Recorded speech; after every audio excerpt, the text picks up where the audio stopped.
2 ವರ್ಷ ಅಕ್ಕ. Finally release ಆಗ್ತದೆ, ಹೇಗೆ ಅನ್ಸ್ತಾ ಇದೆ? ತುಂಬಾ ಖುಷಿ ಆಗ್ತದೆ, ಹೇಳ್ಕೊಳಕ್ ಆಗಲ್ಲ. ಅದ್ ನಿಮ್ಮ ಹತ್ರ ಹೇಳ್ಕೊಳಕ್ ಆಗಲ್ಲ. ನೀವೆಲ್ಲ ದೀಪಾವಳಿ ಯಾವಾಗ ಸೆಲೆಬ್ರೇಟ್ ಮಾಡ್ತೀರಾ? ನಾವ್ ಇವಾಗ ಸೆಲೆಬ್ರೇಟ್ ಮಾಡ್ತೀವಿ. ದೀಪಾವಳಿ ಮತ್ತೆ ದಸರಾ ಎಲ್ಲ ಮುಗಿತಾರೆ. ನಾವ್ ಇವಾಗ ಸೆಲೆಬ್ರೇಟ್ ಮಾಡ್ತೀವಿ. ನಮ್ಗೆ ಇವತ್ತು ದೀಪಾವಳಿ ದಸರಾ ನೆನ್ನೆ ನೈಟ್ ಸ್ಟಾರ್ಟ್ ಆಗಿದೆ. ನೀವೇ ಸಾರಥಿ ಕ್ರೇಜ್ ನೋಡಿದಿರೋ? ಇವತ್ತು ನಮ್ಮ ಬಾಸ್ ರಿಲೀಸ್ ಆಗಿದೆ, ಅದಕ್ಕೂ ಡಬಲ್ ತೋರಿಸ್ತೀವಿ. ಅಷ್ಟೇ ಬಗ್ಗೆ ಹೇಗೆ ಅನ್ಸುತ್ತೆ ಅಕ್ಕ.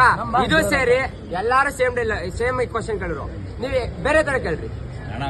ನಾವು ನೋಡಿದ ಮಟ್ಟಿಗೆ ಪಬ್ಲಿಕ್ ನ್ಯೂಸ್ ಅವರು ಬೇರೆ ಬೇರೆ ತರ ಎಕ್ಸೈಟ್ಮೆಂಟ್ ಆಗಿ ಬೇರೆ ತರ ಕೇಳ್ರಿ. ಕ್ರೇಜ್ ಬಗ್ಗೆ ಬೇರೆ ತರ ಕ್ವಶನ್ ಕೇಳ್ಬೇಕು, ಎಕ್ಸೈಟ್ಮೆಂಟ್ ಇರ್ಬೇಕು ನೋಡೋರ್ಗೆ. ಆ ತರ ಕ್ವಶನ್ ಎಲ್ಲ ಇದ್ ಮಾಡ್ಕೊಂಡ್ರು ಫಿಲಂ ಮಾಡ್ತಾವ್ರಲ್ಲ, ಯಾರಿಗೋಸ್ಕರ ಮಾಡ್ತಾವ್ರೆ? ಅಭಿಮಾನಿ ನಮ್ಮ ಸೆಲೆಬ್ರಿಟೀಸ್ ಅಷ್ಟೇ. ಅದಕ್ಕಿಂತ ಬೇಕಾ? 58ನೇ ಮೂವಿ. 58 ಮೂವಿ. 58ನೇ ಮೂವಿ. 58ನೇ ಮೂವಿ. ಯಾಕೆ ಫಸ್ಟ್ ಶೋ ಹೋಗಿಲ್ಲ?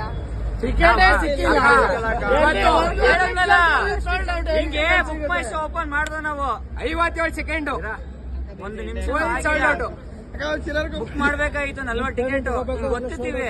ಇಲ್ಲ, ಬುಕಿಂಗ್ ಆಗ್ಲಿಲ್ಲ. 1000 ರೂಪಾಯಿ ಕೊಟ್ಟಿದ್ರು ತಗೋತಾ ಇದ್ದೆ. ಇವತ್ತು 5,000 ರೂಪಾಯಿ ಟಿಕೆಟ್. ಇವತ್ತು ಒಂದು ಟಿಕೆಟ್ ಅಲ್ಲ ಐತೆ 5,000 ರೂಪಾಯಿ ಟಿಕೆಟ್. ಇವಾಗ್ಲೂ ತಗೊಂತೀರಾ? ತಗೊಳ್ರಿ.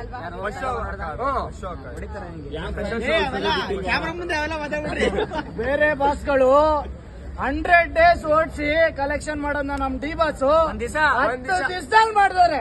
ಬೇಡ ಬ್ರೋ, ಒಂದ್ ದಿವಸ ಭಾನುವಾರದಲ್ಲಿ ಮಾಡಿಲ್ಲ.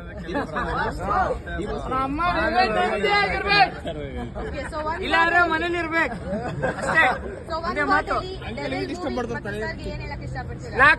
ಕ್ರೇಜಿ ಇಷ್ಟ ಹೇಳಕ್ ಇಷ್ಟಪಡ್ತೀನಿ. ಓಕೆ ಫ್ರೆಂಡ್ಸ್, ಬಾಯ್. ಸಿಗ